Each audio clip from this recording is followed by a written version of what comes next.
There are such people in the world called brand aggregators, and they usually have a set rules of how they will buy a business. So what I believe in a newbie or starting the business should always be for the sake of building a brand that the brand aggregators want to buy. And the formula is like quite straightforward. If you hit about 700,000 to 1 million a year, your net profit is 15% a month, and you show month on month growth. You've got a database of followers that keeps coming back to buy over and over again. Without going into much details, brand aggregators look at that and say, oh, you've got already this amount of net profit, and they'll say, I'll buy off your business for X times of your net profit. And to me, that cash out means that you can use the same system and formula, start off a new product. And then if we expand it a little bit further, I know it might sound complicated. Every company that you start is actually an asset for you to go to the banks for loans to buy property.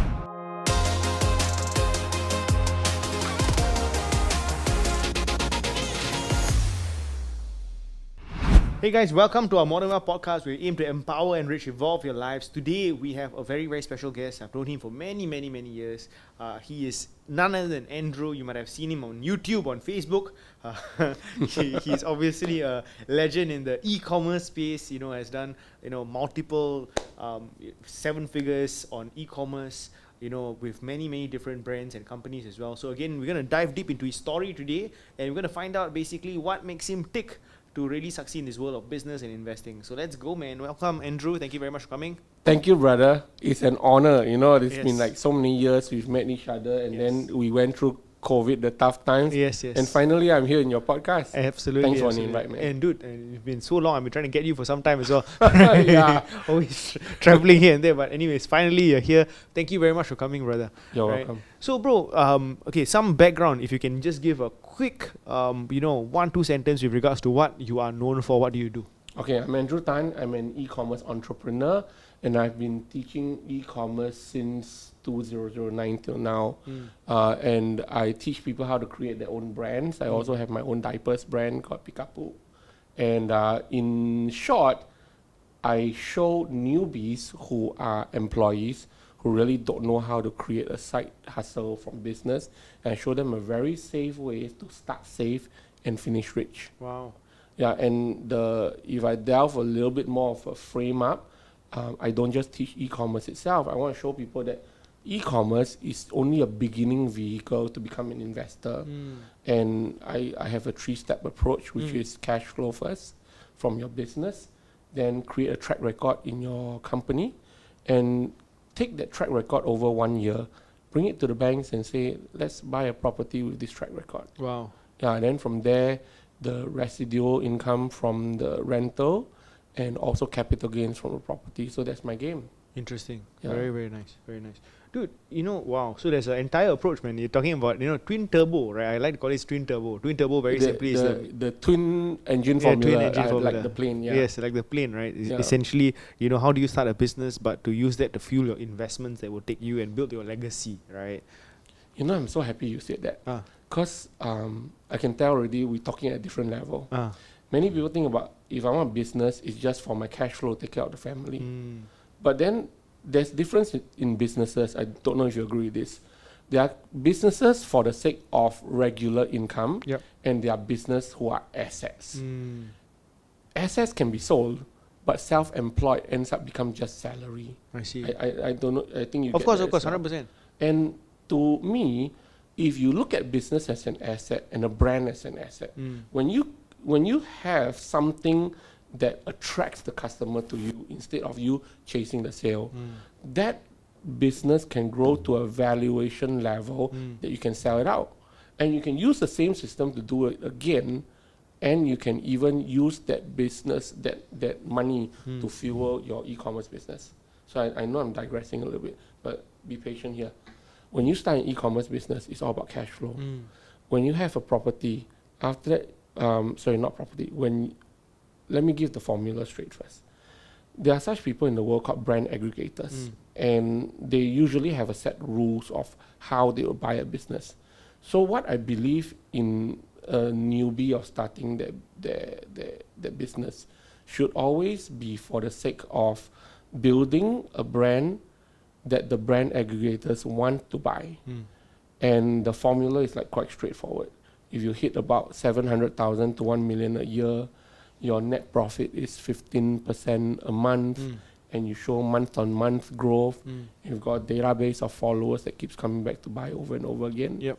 And without going into much details, brand aggregators look at that and say, oh, you've got already this amount of net profit, and they'll say, I'll buy off your business for X times of your net profit. And to me, that cash out means that you can use the same system and formula to start off a new product. I see. Yeah, and then those if we expand it a little bit further, I know it might sound complicated. Every company that you start is actually an asset for you to go to the banks for loans to buy property. I see. Yeah. So that's your entire long-term kind of, The long-term the goal. whole long-term goal of what you're doing currently right now. Yeah. Incredible. You mentioned Peekapoo, right? So Yeah. I'm a father, right? By the time this episode is released, I'll Yes. be a second-time father. And right? you'll be getting samples from me. Hey, you supposed to bring it today, brother. Forgot about it. Sorry about that. No, it's okay. No, but tell me about Peekapoo. How did this start? It's a very well-known brand. I use it myself, right? My wife uses it and buys Peekapoo as well, right? For my firstborn, I still remember. So how did this start? It started because I was a father. Okay. And the diapers that we use, even the top brands, actually leak or cause diaper rash. And I was like, oh, what's happening here? And when I put my baby on the mattresses and like on our own beds, those mattresses not cheap. So end up the cleaning bill was crazy. I see. So I just start to think there must be something better that I can take this opportunity and create my own brand. Okay. So that was when Peekapoo was founded. Wow. And I wanted, and my business approach, which I share the formula, is always not about the product. It's about what's the problem that you can solve, what's the gap in the market, and it's not about pushing sales. It's about finding the need and solving the problem so the customer will buy naturally. So I started to think in this manner for the diapers. And I started to go to trade shows. I went to Hong Kong, I went to Canton Fair, and I took all these good brands, and I take them to the factory and said, all these brands, is there something you can do to beat the quality of these brands? So later on, I found out that all these brands have got one ingredient in the diaper called wood pulp, which is basically tissue paper. And if you soak tissue paper with urine and you squish it, that's where it doesn't breathe, and that's where all the rashes happen. Okay. So I asked them, so how can we beat this? And they said, we've got a new technology called a third generation diaper. Okay. And I was like, what's that?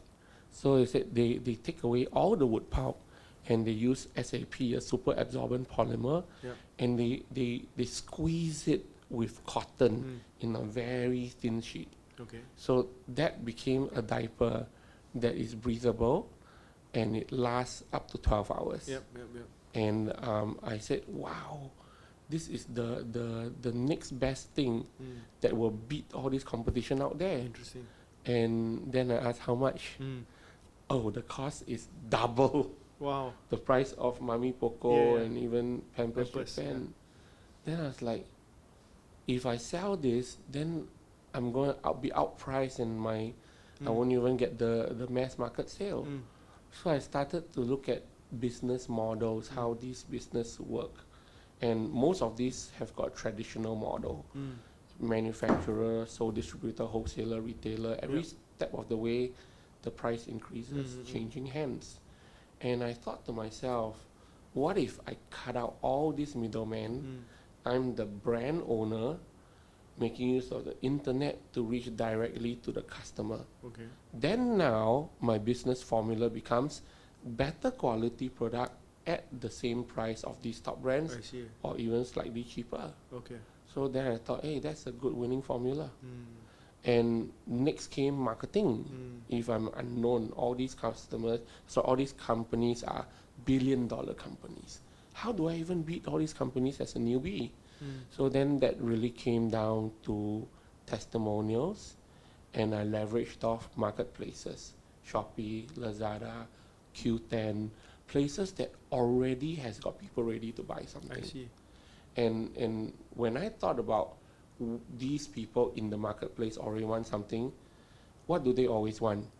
Better quality, faster shipping, cheaper price. Yep. And this is not by me, this is by Jeff Bezos. I see. Things that will never change in e-commerce for next 10 years. Yep. Yep. So I start to think about who are my clients. And coming back to the same thing, customers' problems. They are using their own brands, they are happy with the brands, and some of them will face the same problems of rashes and leakages. So I use that as my hook I see. to promote. It lasts 12 hours. In a 12-hour period of time, other brands you need to use 2 pieces. For Yep. mine, you use 1 piece. You save money, and the real sticky factor that made my brand stick in the market is my brand is famous for letting parents and babies sleep through the night, Wow. which Which I is very think important. which you will find out very soon. Yeah, for sure. Because middle of the night, the baby wakes up so many times, Yeah. and you are working, and you probably would say to me next time, I said, bro, I've been tired since the baby got born. Yeah. And this is so valuable to the customer, sleep. Mm. And finally, if you can give a product that allows mommy and baby to sleep overnight, right, then that's where my value entered the market I to see. cover a gap. Wow. This was which year, bro? 2017. 2017. Yeah, Wow. 2017. They're still thriving till today. Is it in Singapore alone, or have you all gone international already? Singapore alone, Okay. we're starting to go into Malaysia right Okay, now. Okay, that's great. And I didn't go then because COVID was around, and I wanted to ensure that when things are settled down, then go overseas. I want to dig a little bit deeper. Was this your first e-commerce venture, or you started previously? Oh no, before that? long time ago. Long When time. I- What was the first ever if you can go back to your very beginning, Mm. e-commerce? I started e-commerce in 2007. Wow, got internet meh? Got eBay, Yes, got got internet, eBay. but got eBay, correct? Yeah, got And- iPhone just came out. Yeah, and that time I think in our industry, there are a lot of people talking about affiliate marketing, Yep. digital products. Yes. Don't need to keep physical Yep, stocks, yep, right? Yes. I went the contrary way, Oh, physical products. okay. So that time, I think there were many speakers who were teaching internet marketing. Yep. I was one of 2 teaching physical products. I see. And my first experiment was I wanted to sell thumb drives. And when I saw thumb drives that time, I actually got cheated. Oh, Yeah, I went to China. I looked at the Kingston 16 gigabyte. It was selling for $150 on Okay. eBay. wow. And I thought, hey, let me go and find. Easy to ship one. Ah, So I went to Shenzhen ah. and I was looking around, and the suppliers were saying, no, there's no 16 gigabyte, there's only 8 gigabyte. I said, it can't be, it's already in the market. And China produces everything. Yeah, exactly. So I went to different buildings, and I went to one building and it says Kingston authorized seller. And then I asked, have not? I said, have. And I asked, how much? He said, 100 renminbi. Wow. In my mind, it's like $150 Yeah. selling price, 100 renminbi, ka-ching, ka-ching, Yeah, ka-ching, of right? course, of course. But of course, I got to admit lah, that time greenhorn, Yeah. no experience. So I went to buy. I spent about 10,000 buying stocks. So I came back to Singapore, started selling on eBay. Very beautiful sales. First week 300 orders, second Wow. week 500 orders. Wow. A lot. Third week, multiple complaints. Wow. Why? Account suspended. Wow. Complained that it was fake. I see. So I asked, how was it fake? And then one customer told me, you go and use this software, you test it out. Inside, the actual capacity was 128 megabyte. Oh, yo. The inflation all the way to 16 gigabyte were bad sectors. I see. Yeah, so in the end, that was my marriage fund. Wow. Actually, I told my girlfriend and my wife, I'm sorry I lost our marriage fund. Wow, jialat. But the big wake up call was get a mentor. So I through friends introduction, I got to know Derek Gale, Internet Marketing Center, Yes, one yes. of the legends in this Yeah, industry. there you go. And he taught me a 5-step formula. I used his formula, and then within 6 months, right, I started to hit 12,000 a month. Wow. Then moved on to 17,000, 25,000 a month. Wow. I was only selling thumb drives, the cute ones, Hello Kitty, that kind of thumb drives, Yep. SD cards. Yep.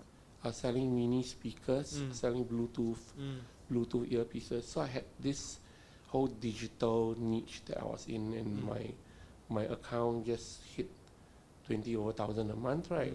I started to say, hey, this is good. Lifestyle is good already. Amazing. So that's my origin story. Oh, that's your origin story. That's how it started. Oh, that's crazy, man. So many. But today, okay, let's people have a lot of myths around whether it's possible to succeed, cannot succeed, for example, right? So one of the things that is important, I believe, is creating a brand, right? Yeah. So there's many models of e-commerce, right? People talk about drop shipping lah. You can drop ship. You can do all these things, or get from Alibaba, sell here in Singapore and Shopee and whatever else. Then there are people who say that you need to build a brand.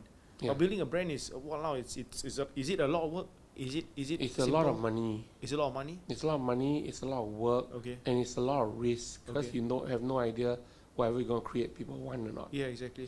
So your question? So the question very simply is, if a new person is coming in, then Yeah. what should they do?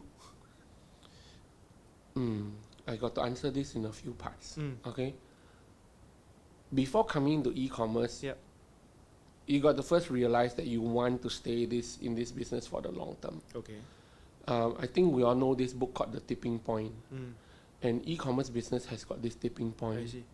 And just like any other business, if you are just in it to play and just earn a few $1,000s a month, right, you're probably going to get disappointed. Okay. So the way that I crack the code is to find out ways of how a person can start safely with things that people are already buying and are willing to pay money for. Okay. Then calculate to know that every transaction you will make a profit. And if every transaction you make a profit, then find out what is the 30-day sales level. And once you got your net profit plus the 30-day sales level, you already know potentially this product is going to make you how much money. And then only you decide to take that product and sell that product. I see. Yeah. And many times a newbie would make a mistake to fall in love with a product. I prefer to say fall in love with data. Okay. Because the data will tell you what products are hot selling, how much competition is out there, and the data will tell you the market price that the customer is willing to pay. I see. And through a bit more research, you can find out the difference between the online price and the offline price. Okay. If a person already knows online is cheaper, the convenience of delivery to your house, the sale will be there. So as long as you find out who is the top dominating seller, what is his price, and you are able to match and sell at the same price and still make a profit, then go ahead. I see. And there are many products that meet this criteria. Yeah. Yeah. And from there on, build some cash flow. And within 6 months, it's easy to hit like 10,000 a month. Okay. Yeah, it's really calculations. Okay. If you did your profit calculation, one product makes you 1,000 a month. Find 10 of these products, you'll be 10,000 a month. Is this a capital intensive business? If we look at it from a pure calculations perspective, a selling price of a product would be 100%. Your cost price of the product should never be more than 35%. Okay. Then 15% will be your operations, Yep.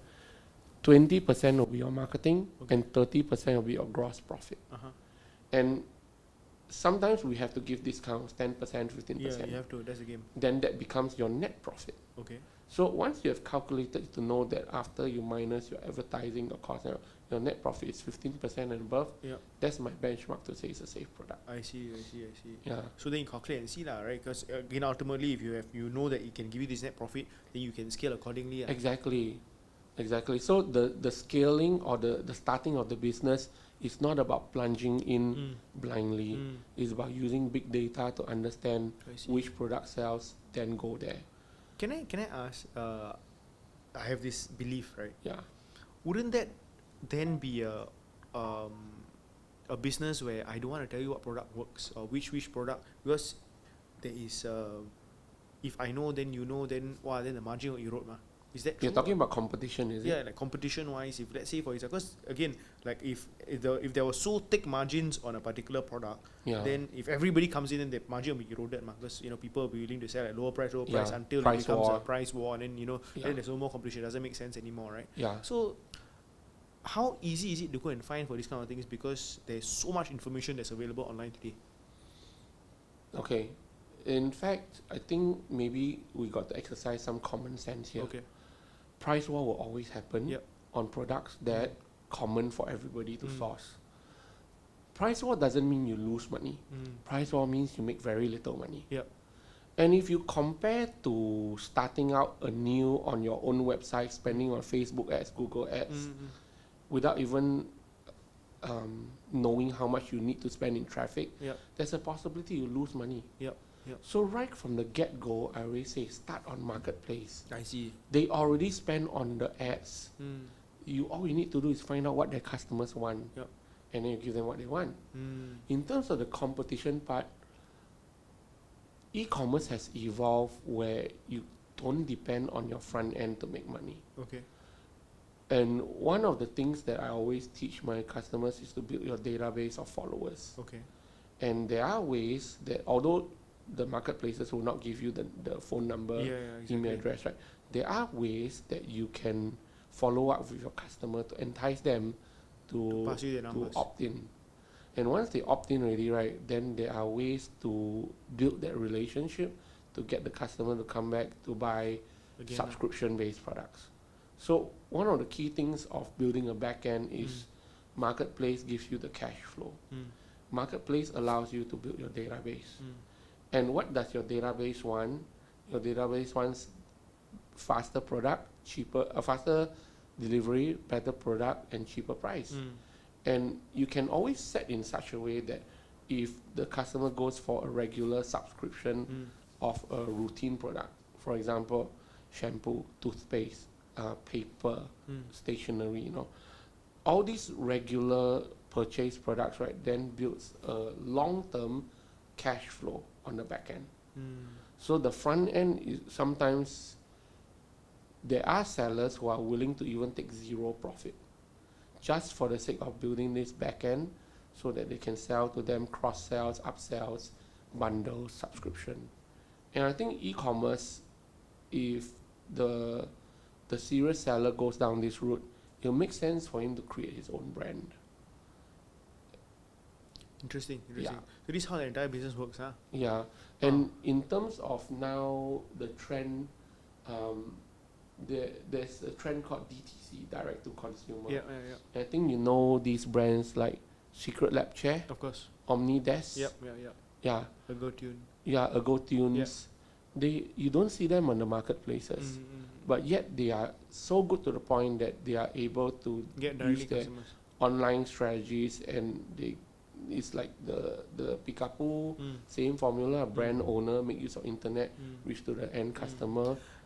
Okay, so I want to ask this one very important question. So I think it's two questions, right? So in e-commerce, for somebody who's watching, right, I believe there's many models, right? There's many different models in which you can do it, right?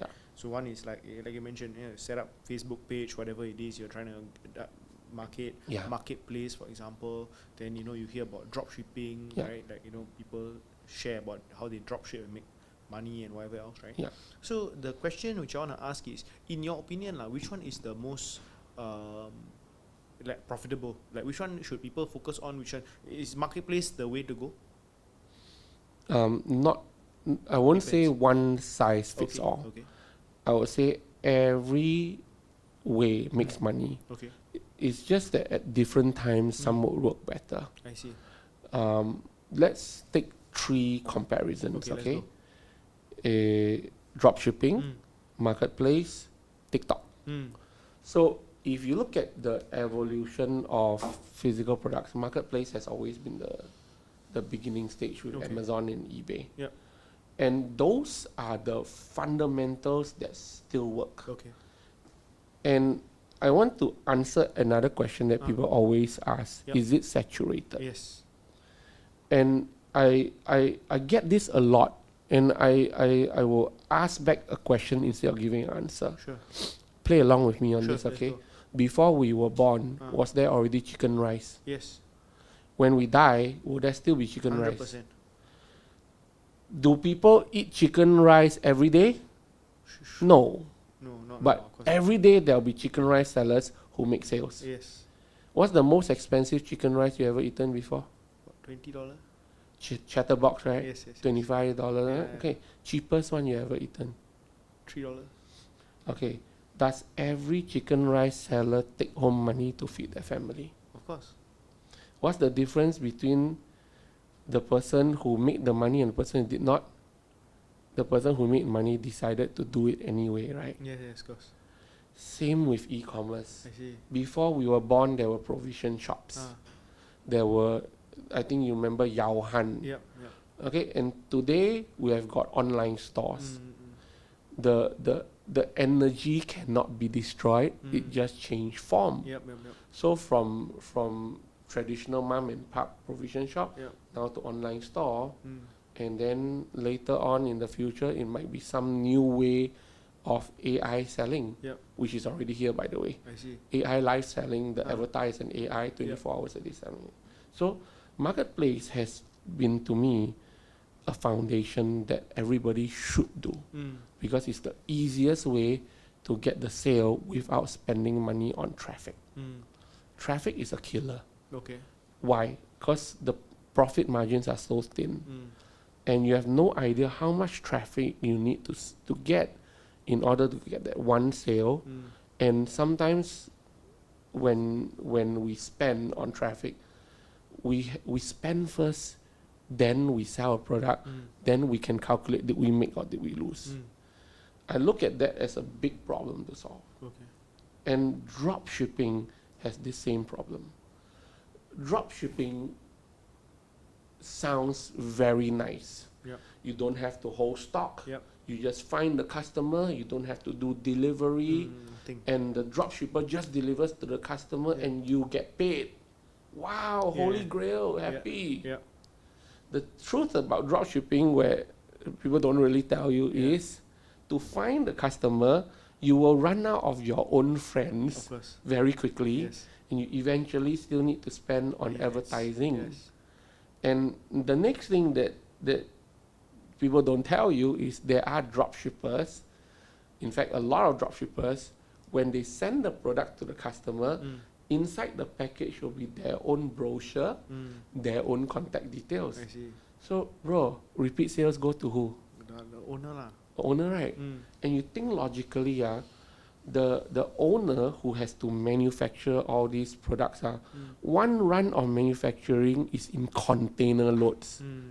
And you are the seller selling one piece by one piece. So between you, the seller, and the manufacturer, who will be the one who gets the higher profit margin? Definitely manufacturer. So if you think carefully, you are the... I was going to swear, but I was holding myself back.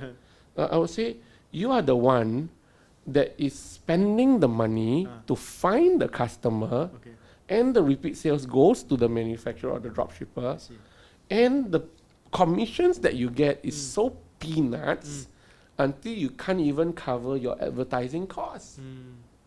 How is that a good business model? It's never a good, as in, you wouldn't make money lah. Of course, dropshipping doesn't mean everybody fails. Dropshipping works if you have good relationship with the supplier and you have volume sales, like very big mega volumes, to the point that your ads, your profits actually are more than the ads coverage.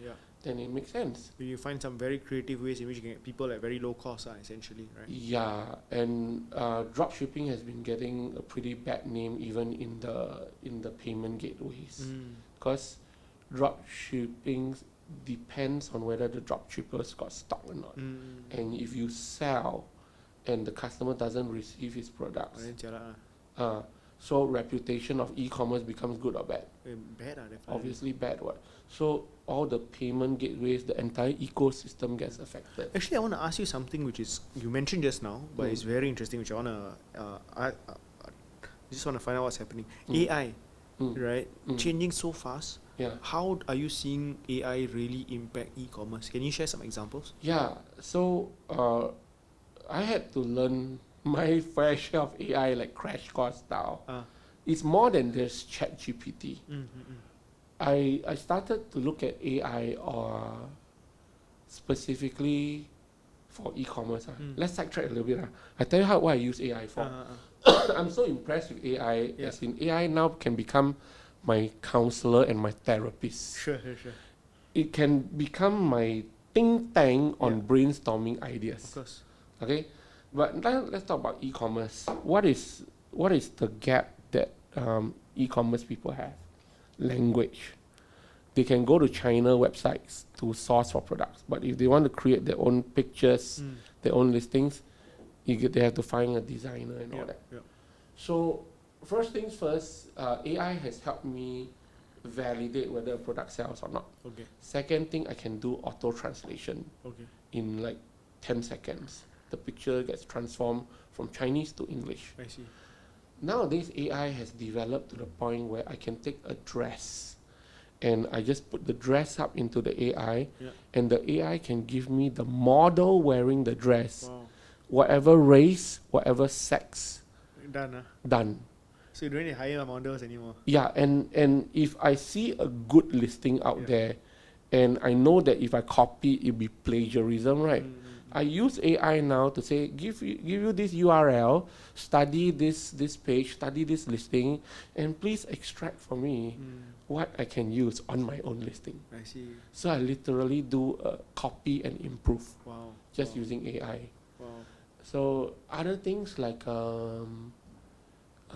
Facebook ads, even saying your own rules of how I want my ads pictures to be appearing, all this is just an AI prompt. I see. And then you can create the picture. You can Fascinating, bro. Crazy. Yeah. So AI is definitely going to change the whole e-commerce world. Wow. You mentioned just now, sorry, you said something which I suddenly thought about, and I was like, you said something about AI selling 24 hours. TikTok. There are still some restrictions right now. Okay. Because like TikTok, Xiaohongshu, all these, right? They don't like all these automated sellers. Oh, they don't like. They still like Live. the live engagement, the entertainment value. I foresee that one day the trend will change, especially if businesses are scaling up and the owner does not have the time to go and do all these live sales and all that. And it's already happened in China already. Okay. The screen shows a model speaking, selling the product. Can be any race, can be any sex. And once the AI is talking, on the screen there'll be layers of the products that will get shown. So within the showing of the products and the AI talking of products, the AI can even do interaction of questions about the products. Wow. And once the call to action for sales is done, right, the link pops up, the QR code pops up, the purchase can be done through the link or even through scanning the QR code. So you just forward thing. Entrepreneurs like us who want our lifestyle to go and enjoy with families overseas and all that, right? We also want a business that can run 24/7. Of course. So the AI becomes the 24/7 I see. selling business. Wow. Yeah. Wow, so many things to think about, man. As in, this can apply to anything. Exactly. Everything. And what I've done in the past 1 year is I decided to become a resource provider to my students rather than just an educator. What do you mean? Elaborate? We are in the industrial education. Have you have students that come, get high, very happy, yes, I'm going to make $1 million. Then 1 week later, they fizzle out because their life gets in the way. Yes. And I feel pain when I see that. Then I said, so what can make you start immediately? So the answer became, if I had a ready product, if I already had a ready strategy, I have people to do my packing and delivery for me, everything done. So this year, I created my own fulfillment center. Wow. I created a few AI softwares, like what I described just now, just to solve all these nitty-gritty problems. Yep. And I even provide my students with, these are the products, they are best sellers. I calculated the profit margin already. You guarantee you'll make money if you just take the supply of this product. So all I need to do was tell them, start your website, register your account, subscribe for this software, use the fulfillment service, right? And nowadays, this is a bit traditional, not so much AI. There's such a thing called an omni-channel software. And what an omni-channel software does is it connects through API to every platform that you are selling. Yep. And when an order comes in, it takes the order and sends it to a fulfillment center automatically. I see. And they will have staff who will take, pack, send to the customer, even if you are still on holiday, even if you are still sleeping. Wow, sure. Sure, right? It takes time to build, lah. So it takes guts to get the butt moving into the first step. So I said to my students, I can provide the best in terms of resources to turnkey. You do this, you make the money already. It's for you to decide, do you want to just make it happen and commit to 1 month and to make it work. Wow. Yeah. So what do they have to do on their end? Buy the products. Just buy the product. So capital-wise? Capital-wise, take a little bit of risk. Like it's only a budget of maybe $1,000 to $3,000. That's okay. Okay, it's a very small amount. Yeah. You'll be surprised, many people will start to calculate about the $3,000 to put into the business, but they won't hesitate buying the next iPhone at $3,000. Crazy. That's ridiculous. Okay, so this part I can't help the human. Of course. But if the human who's got enough pain, enough burden in their life to know that they cannot live like that forever, they will retire one day, they'll get old and they need some kind of automatic income, right? Sure. Those are the people that say, let's start an e-commerce business. Surely. Yeah. Very good. Thank you for sharing, man. You're And welcome. how can people find out more about this if they're interested? Okay, look for me, askandrewtan.com. You can find me on Facebook, Instagram is the Andrew Tan. Okay. My YouTube is Andrew Tan's Inspiration channel. I combine inspiration and action. Inspiration channel. Yeah. And if you just Google Andrew Tan e-commerce, Yeah. you'll find me. Really. Awesome, fantastic. Yeah. So how much time we got? Because there's the TikTok part that I haven't mentioned. Tell me about TikTok. So we talk about dropshipping, we talk about marketplace, right? Yeah. The newest trend in e-commerce is entertainment selling, which is TikTok. But TikTok has got a lot of restrictions. They don't allow you to blatantly like, hi, buy this. You have to subtly product placement in or do a review. The TikTok shop it's not blatantly sell, man? Can. TikTok shop, TikTok basically keeps their traffic for themselves. Okay. So if you have a TikTok that goes to the TikTok marketplace, that's sales. Right now, TikTok is still a very much an entertainment platform. So the way to make TikTok work right now is to ensure that there are memes, there are entertainment comedies surrounding a product, or even product reviews surrounding a product.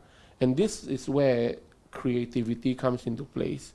The more fresh the hook is, the better the traffic to the product is. And in order for TikTok to work, most of the time you have to have affiliates on TikTok. And live selling is a must when you do TikTok. Okay. So why I bring up TikTok is because I see an evolution of traffic transference happening to TikTok and a lot of these short videos platform. So marketplace will only be your foundations to build your database of followers. But in order to get your database to buy more, you have to use TikTok to entertain them, to always remind them that you are around, so that they can sell to you. Then of course, the more content you have or assets you have, right? Get the affiliates from Shopee, Lazada, TikTok affiliates, right? give them a good 10% commission, 15% commission. Okay. Then you have a good army of resellers Yep. selling for you.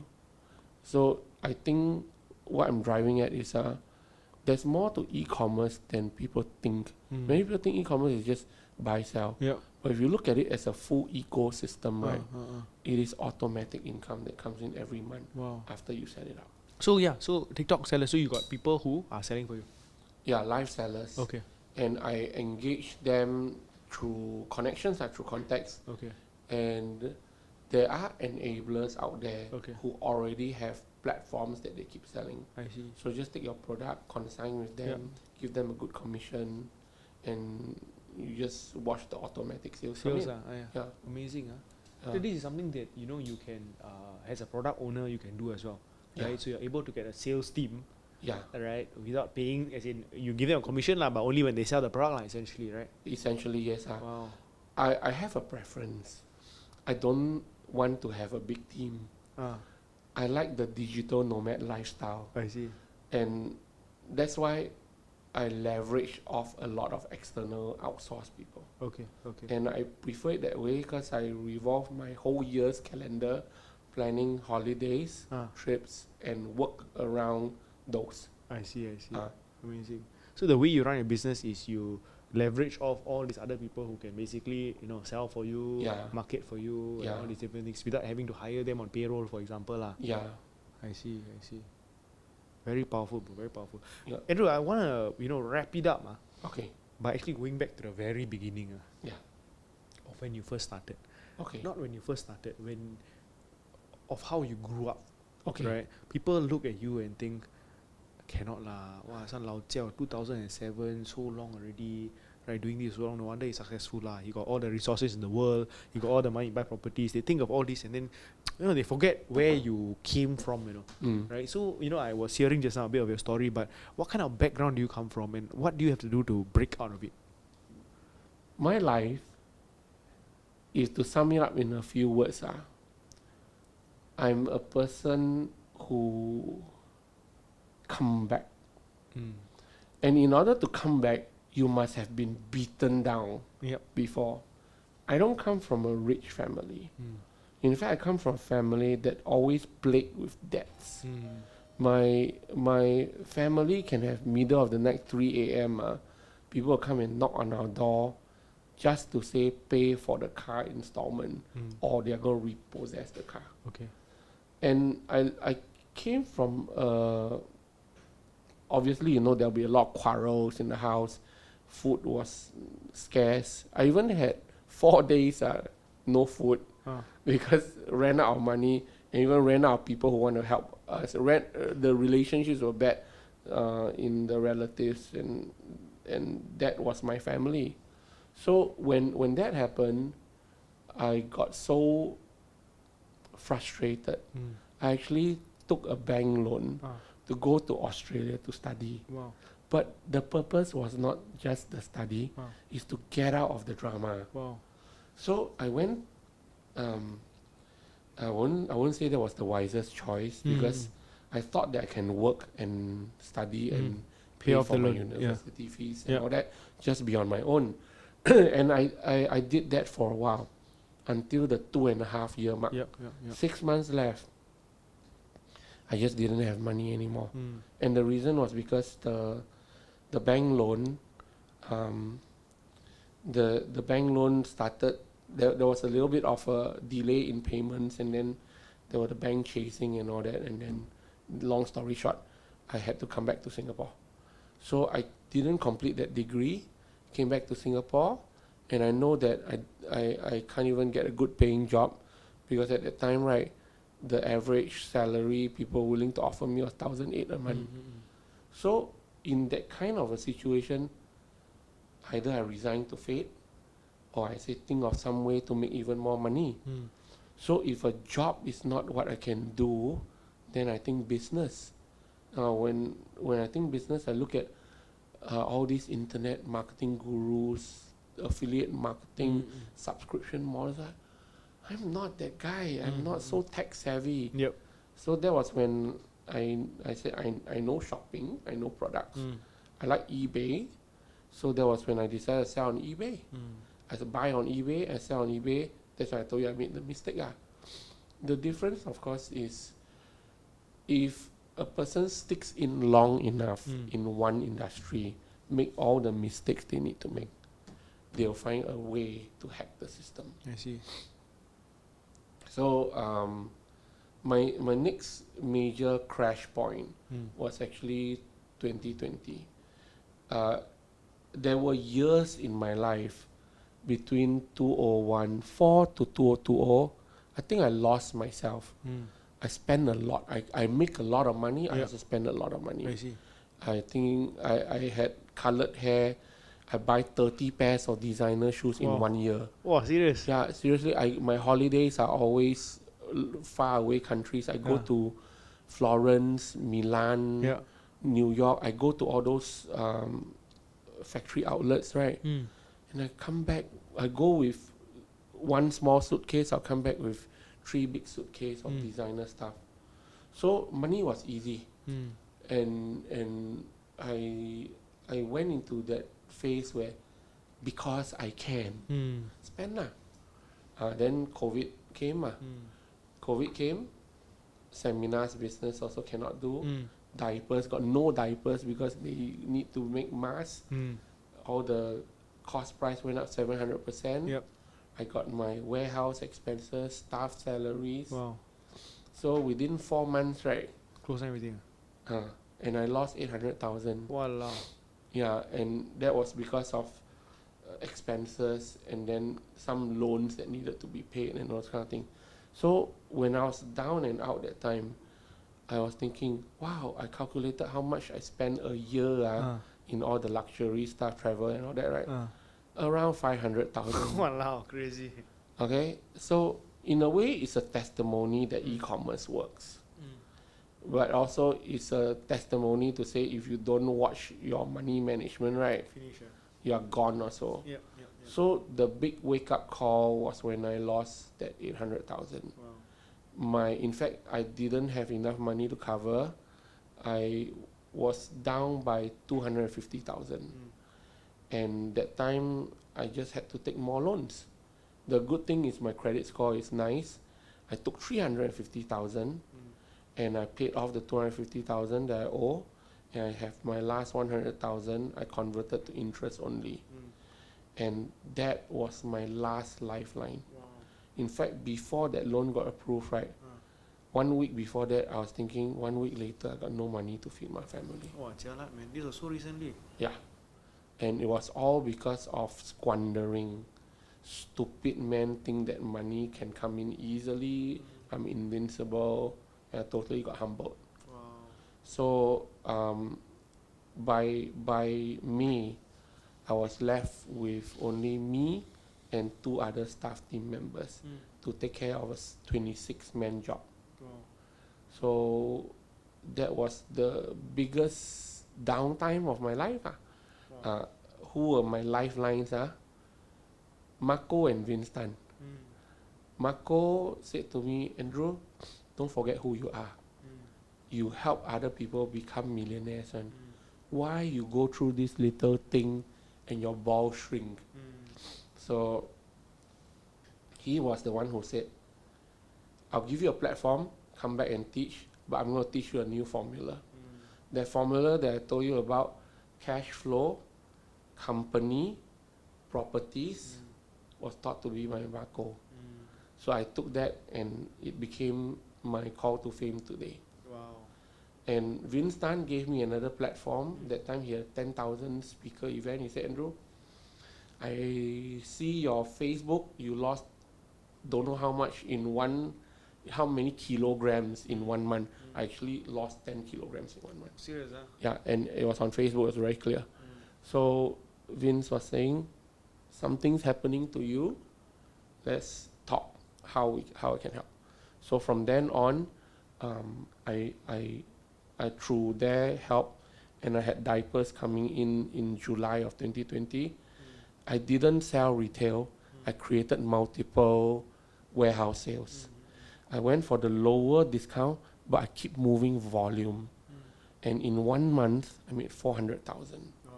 just by this formula. By the end of the year, right, the diapers business crossed the $1 million mark. Wow. And I was like, I can't believe what happened. Well, it was a hell of a ride. Then from there on, I stopped all my squandering. In fact, I haven't bought a single designer thing since 2020 till now. Now I buy t-shirts from Taobao for 12 yuan. Well, completely changed, man. Yeah, and I still got my designer stuff. I mean, this one's from Zara. Yeah. I don't need to squander anymore. I see. So what I do with the additional cash now, down payment to properties. I see. I bought 3 properties. Then I even invested in Durian land. Crypto, of course, is a good market. And I also put money, where else I put money in? Agriculture. Agriculture and furniture. Furniture wood. Amazing. So, Bro, if you can summarize, maybe in a sentence or two, right? What was the biggest takeaway and lesson you got from 2020? what was the biggest takeaway lesson from 2020. 2020? Yeah. When you are totally down and out, you know who your true friends are, and you also know what is your value. And if you start to recognize that this is who I am, this is what I do well, then ask for help. And I don't know if that's answering your question. Yeah, it is. But I think the biggest lesson is to know who you are, your strengths and your weaknesses, Wow. and never ever lie to yourself that you can please anyone. I have stopped learning how to please people. I've stopped. There was one time in my life I am a people pleaser, and I just succumb to the group thing. Now I decide who am I, what I want to do, and I'm unapologetic about drawing boundaries anymore. And Wow. I think that was the key thing that helped me bounce back to who am I today. Wow, incredible. What a journey, what a story. Guys, I hope you guys have enjoyed Andrew's story. Again, make sure you follow Andrew, right? There's so much respect for him. I had no idea about, his You didn't entire, know the background, I right? didn't know Yeah. basically, what he actually had went through. Again, right, if you are looking to start, if you're looking to scale what you currently have, I think Andrew is somebody absolutely amazing to go and speak to, right? Again, through so many years, right, he has seen how the industry has evolved. He knows exactly what works, what doesn't, right? So an absolutely amazing mind to dig into. I hope you guys got a lot of value from today's episode, right? Andrew, any last thing you want to say to our audience? Yeah. Always believe in yourself. You have no time to waste, and if you feel bad only for 1 hour. But after that, get a mentor, decide what you want to do, and stick on to one path. Fantastic. Beautiful advice, guys. Again, make sure you like, subscribe, and comment down below if you've enjoyed this episode. Take care, guys. Till Thank the you next for episode. having me, brother. No worries, no worries. Yeah, Thank you. guys. Hey guys, I'm so blessed to be able to share these inspiring stories of remarkable people with you. Please support us by liking, commenting, and subscribing to our YouTube channel, right? These likes will help us know what videos you want to watch more of. So again, thank you and see you in another video.